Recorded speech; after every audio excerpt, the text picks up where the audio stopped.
O que é a Defensoria Pública? A nossa Constituição diz que a Defensoria Pública é uma instituição permanente e essencial à função jurisdicional do Estado. Isso significa dizer que não há justiça sem a Defensoria Pública. A nossa Constituição diz ainda que a Defensoria Pública é uma expressão e um instrumento do regime democrático. É, portanto, essencial para que o regime democrático possa se estabelecer e se expandir cada vez mais. A Defensoria Pública é uma instituição que tem por objetivo fundamental defender as pessoas em situação de vulnerabilidade. Essa vulnerabilidade, também chamada de hipossuficiência, pode ser econômica, social ou jurídica. É importante destacar que, no exercício dessa função de defender as pessoas em situação de vulnerabilidade, a Defensoria Pública pode tanto promover a defesa individual de pessoas em situação de vulnerabilidade, como fazer uso das chamadas ações coletivas, para que, por meio de uma única ação, sejam defendidos os direitos de toda uma coletividade, que depende da Defensoria Pública para a afirmação dos seus direitos. De garantir os princípios constitucionais do acesso à justiça e da igualdade entre as partes, bem como com o propósito de zelar pela garantia dos direitos fundamentais para todos, a Defensoria Pública hoje se apresenta como uma das mais relevantes instituições para a garantia do acesso à justiça. É uma instituição comprometida com a democracia, com a efetividade da Constituição brasileira e que tem por objetivo fundamental construir uma sociedade livre, justa e fraterna. É nossa função, é função da Defensoria Pública, defender os direitos de crianças e adolescentes em situação de risco, de pessoas com deficiência física, mental, sensorial, de pessoas pertencentes a minorias que sejam vítimas de preconceito em razão de gênero, de identidade de gênero, de raça, etnia, de origem.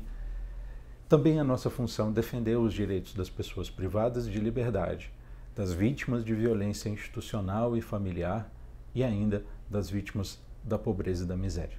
É nesse contexto que a Defensoria Pública tem a missão constitucional de proteger essas pessoas que figuram numa posição especial de vulnerabilidade. E agora eu vou falar um pouquinho no que consiste a vulnerabilidade econômica, social e jurídica. A vulnerabilidade econômica tem a ver com a pobreza ou a impossibilidade de suportar o pagamento de honorários de advogado e as custas do processo sem que isso possa comprometer as despesas com o próprio sustento. O Conselho Superior da Defensoria Pública define quem sejam as pessoas economicamente vulneráveis. E uma primeira pergunta que a gente precisa fazer para saber se uma pessoa é economicamente vulnerável é: qual é a sua renda familiar? Para isso, é importante que as pessoas apresentem seu contra-cheque, seus comprovantes de rendimentos e os comprovantes de rendimento dos integrantes da sua família que tenham renda. A partir dessa análise, nós faremos um recorte. Se o grupo familiar recebe até 5 salários mínimos, em princípio, o atendimento pode sim ser feito pela Defensoria Pública.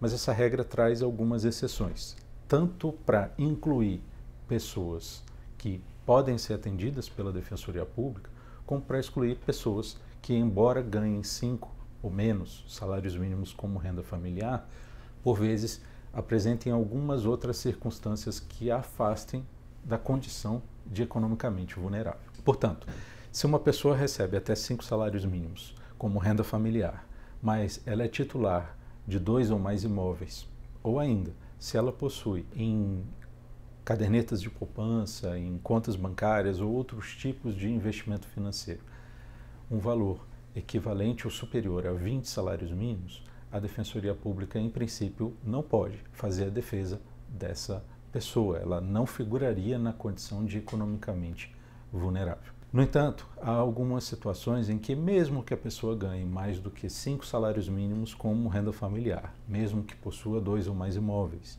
ou ainda, mesmo que tenha valor superior ao mencionado em contas bancárias ou investimentos financeiros, ainda assim a Defensoria Pública pode atuar.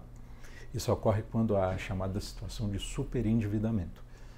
Quando alguém contraiu dívidas que tornam impossível ou inviável a manutenção das despesas necessárias para a sua própria sobrevivência. Nesse caso, ela também pode ser atendida pela Defensoria Pública.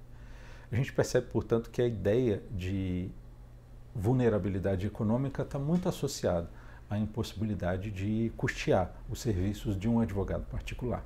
Com o objetivo de garantir o acesso à justiça, nessas circunstâncias, a Defensoria Pública pode promover a defesa da pessoa interessada na utilização do serviço.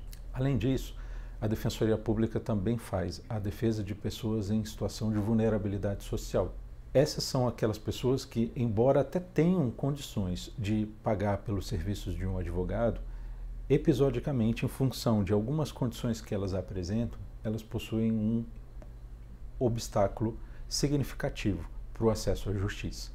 É o caso de crianças e adolescentes em situação de risco, pessoas idosas em situação de risco, pessoas vítimas de preconceito racial, étnico, religioso, de gênero ou de identidade de gênero, chamada LGBTfobia, pessoas com deficiência. Essas pessoas que figuram em condições especiais de vulnerabilidade, grupos vulneráveis, por assim dizer, que têm uma especial dificuldade de acesso à justiça, podem também fazer uso dos serviços da Defensoria Pública. Mas, nesse caso haja a comprovação de que ela tem condições de pagar pelos serviços de um advogado, o defensor público ou a defensora pública podem pedir ao juiz o arbitramento de honorários advocatícios que vão ser revertidos para um fundo de apoio e aparelhamento da própria Defensoria Pública. Ainda, um terceiro caso de atuação da Defensoria. Esse caso ocorre quando as pessoas figuram na situação de vulnerabilidade jurídica. Isso porque, em certas circunstâncias, independentemente de qual seja a renda ou independentemente da presença de uma vulnerabilidade social, a pessoa não pode ser processada sem um advogado. Isso ocorre, por exemplo, nas causas criminais. Ainda que a pessoa não contrate um advogado, a Constituição determina que ninguém pode ser processado sem ter acesso a uma defesa técnica através de um advogado qualificado. E essa defesa é prestada pelo defensor ou pela defensora pública. Há ainda alguns casos em que menores de idade ou pessoas incapazes por razões de saúde mental têm conflitos de interesse com seus representantes, pais, tutores, curadores. Nessas circunstâncias, quando há alguma perspectiva de conflito de interesses, a legislação vigente obriga o juiz a designar um curador especial. E essa é também uma função realizada pela Defensoria Pública. Além disso, é importante registrar que nos processos de natureza civil, uma pessoa que está presa também tem direito a uma defesa que será realizada por um defensor público. Por fim, pessoas que são citadas por hora certa ou pessoas que são citadas por edital nos processos de natureza civil também devem ser assistidos por um curador especial, que é uma das funções exercidas pela Defensoria Pública. Portanto, como nós podemos ver, a Defensoria Pública está diretamente ligada ao conceito de acesso à justiça. Ela é um instrumento necessário para que as pessoas possam ter os seus direitos preservados, sobretudo quando elas estão em uma situação de vulnerabilidade econômica, porque não podem pagar pelo serviço de um advogado, de vulnerabilidade social, porque pertencem a grupos minoritários politicamente, ou seja, grupos que não possuem no Estado a representatividade política e social adequada e, por isso, padecem de uma situação de desigualdade de poderes políticos, econômicos, sociais. E, por fim, quando as pessoas figuram em situação de vulnerabilidade jurídica e têm direito a um advogado, independentemente das condições econômicas ou sociais.